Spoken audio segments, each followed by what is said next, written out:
اعوذ باللہ من الشیطان الرجیم بسم اللہ الرحمن الرحیم۔ کفر، شرک اور ارتداد کی تعریف اور احکام۔ شرک کسے کہتے ہیں؟ شرک کا معنی کیا ہے؟ شرک کس کو کہتے ہیں؟ جواب: خدا تعالیٰ کی ذات صفات میں کسی کو شریک کرنا، یعنی کہ اللہ رب العزت کے ساتھ، اللہ رب العزت کی ذات کے ساتھ، صفات کے ساتھ کسی دوسرے کو شریک کرنا کہلاتا ہے، شرک کہلاتا ہے۔ اس کی قسمیں بہت سی ہیں۔ مختصر یہ کہ جو معاملہ اللہ تعالیٰ کے ساتھ ہونا چاہیے، جو معاملہ اللہ رب العزت کے ساتھ ہونا چاہیے تھا، وہ کسی مخلوق کے ساتھ کرنا شرک ہے۔ شرک کی حقیقت کیا ہے؟ سوال: شرک ایک ایسا گناہ ہے جو اللہ تعالیٰ کبھی معاف نہیں فرمائیں گے۔ شرک ایک ایسا گناہ ہے جو اللہ رب العزت کبھی بھی معاف نہیں فرمائیں گے۔ البتہ وہ شخص مرنے سے پہلے توبہ کر لے تب ہی یہ گناہ معاف ہو سکتا ہے۔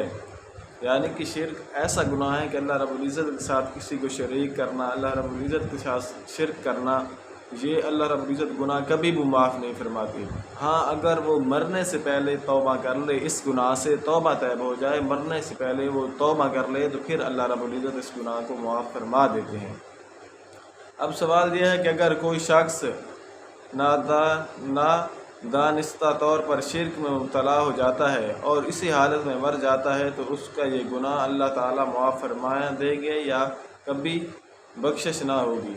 جواب: شرک کے معنی ہے حق تعالیٰ کی الوہیت میں یا اس کی صفات خاصہ میں کسی دوسرے کو شریک کرنا، اور یہ جرم بغیر توبہ کے ناقابل معافی ہے۔ یعنی کہ اللہ رب العزت کے ساتھ شرک کرنا، اللہ رب العزت کے ساتھ کسی دوسرے کو شریک کرنا، یہ گناہ ہے۔ جب تک انسان معافی نہیں مانگے تو اللہ رب العزت اس گناہ کو معاف نہیں فرمائیں گے، اور یہ جرم بغیر توبہ کے ناقابل معافی ہے۔ نادانستہ طور پر شرک میں مبتلا ہونے کی بات سمجھ میں نہیں آئی، اس کی تشریح فرمائی جائے۔ امور غیر عادیہ اور شرک۔ سوال: کیا اللہ تعالیٰ نے انبیاء، اولیاء اور فرشتوں کو اختیارات اور قدرتیں بخشی ہیں؟ سوال یہ ہوتا ہے جیسے انبیاء کرام نے مردوں کو زندہ کیا، اس کے علاوہ کوئی فرشتہ ہوائیں چلاتا ہے، کوئی پانی برساتا ہے وغیرہ، مگر درس توحید کتاب میں ہے کہ بھلائی برائی، نفع نقصان کا اختیار اللہ کے سوا کسی اور کو نہیں، خواہ نبی ہو یا ولی۔ اللہ کے سوا کسی اور میں نفع نقصان کی قدرت جاننا ماننا شرک ہے۔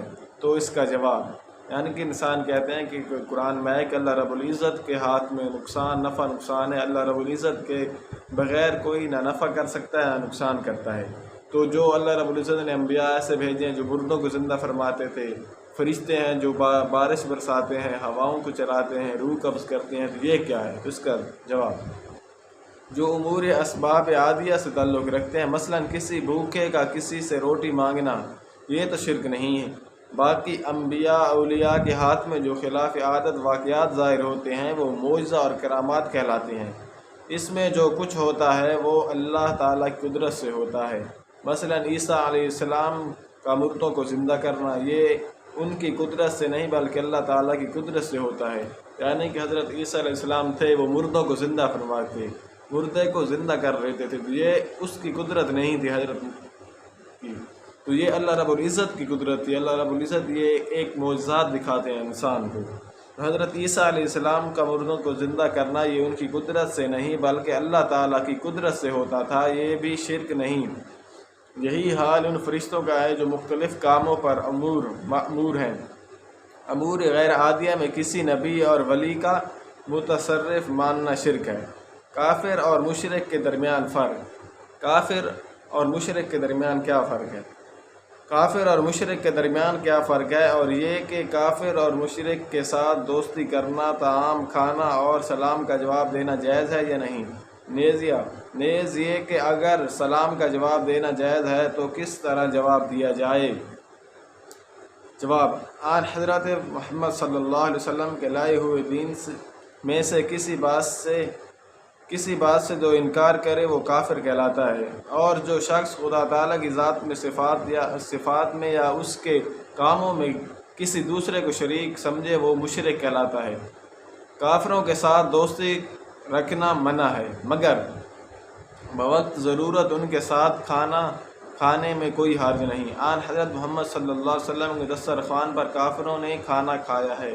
کافر کو خود تو سلام نہ کیا جائے، اگر وہ سلام کرے تو جواب میں صرف وعلیکم کہا جائے، یعنی کہ اگر کافر سلام کرے تو کافر کو سلام نہ کیا جائے۔ کافر کے ہاں کھانا اگر کوئی مجبوری ہے تو آپ صلی اللہ علیہ وسلم نے بھی مجبوری کی حالت میں کافروں کے ساتھ بیٹھ کر دسترخوان میں کھانا کھایا۔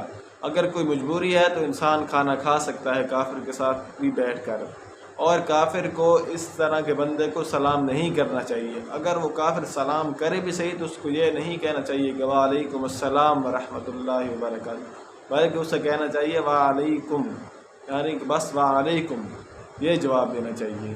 یہ کچھ سوال تھے جن کے جواب آپ حضرات کو پہنچائے ہیں۔ اللہ رب العزت ہمیں عمل کرنے کی توفیق عطا فرمائے۔ جزاک اللہ، السلام علیکم ورحمۃ اللہ۔